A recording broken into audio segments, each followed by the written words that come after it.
There are fortunes that survive wars. There are dynasties that survive revolutions. And then, there are legacies that survive everything, except language. In the late stages of a global family empire, spanning assets, land holdings, and financial control built over centuries, one final document was prepared. A will designed to preserve order after death. A legal structure meant to lock wealth into permanence. Everything was deliberate. Every clause had been reviewed. Every line was meant to protect succession. But buried inside one of the most complex inheritance clauses ever drafted was something no one noticed. A single comma, not a missing signature, not fraud, not a contested clause, just a microscopic grammatical pause in a sentence designed to govern billions.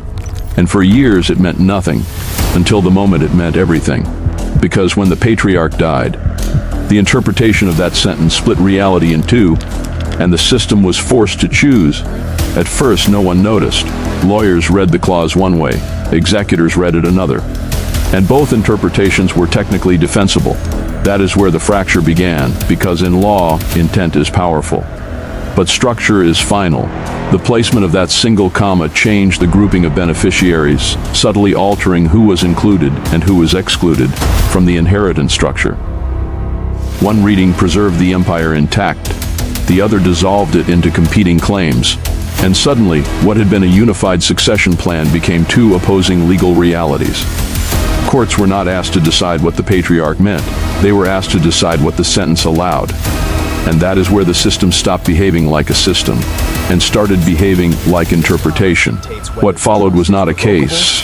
It was a collapse that unfolded slowly enough to feel justified. Heirs aligned into factions. Legal teams multiplied across jurisdictions. Every ruling created a counter-ruling in another court. Because once ambiguity enters a legal system at scale, it does not resolve, it replicates. Every appeal reopened the meaning of the same sentence. Every hearing redefined intent. Every judgment fractured the estate further.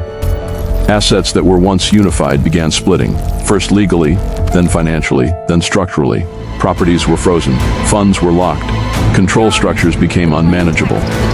And over time, the cost of interpreting the comma became greater than the wealth it was meant to protect.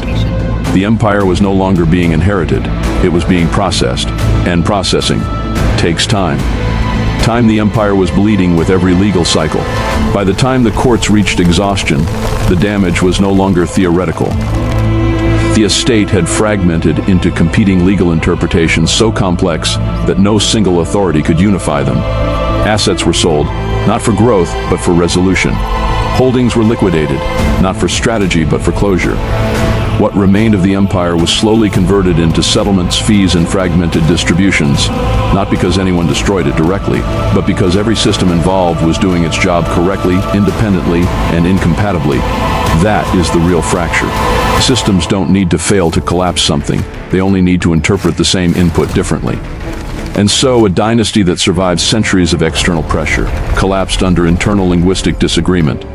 It would be easy to dismiss this as a legal anomaly, a historical curiosity, a strange accident of drafting, but that would miss the real signal, because this kind of failure does not belong to the past.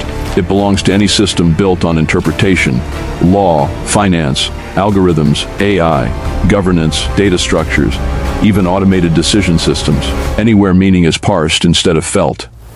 Fractures like this become possible, and the unsettling truth is this. The empire did not fall because someone made a mistake. It fell because language, when scaled into systems of power, does not preserve intent. It preserves interpretation, and interpretation is never stable. So, if a single mark of language can reshape a dynasty, how much of what you believe is only stable because no one has challenged its interpretation yet? Drop your thoughts and like this video. If this is starting to open your eyes to seeing the fracture in systems, then this channel is definitely a keeper. We don't just tell stories, we expose the fractures inside them.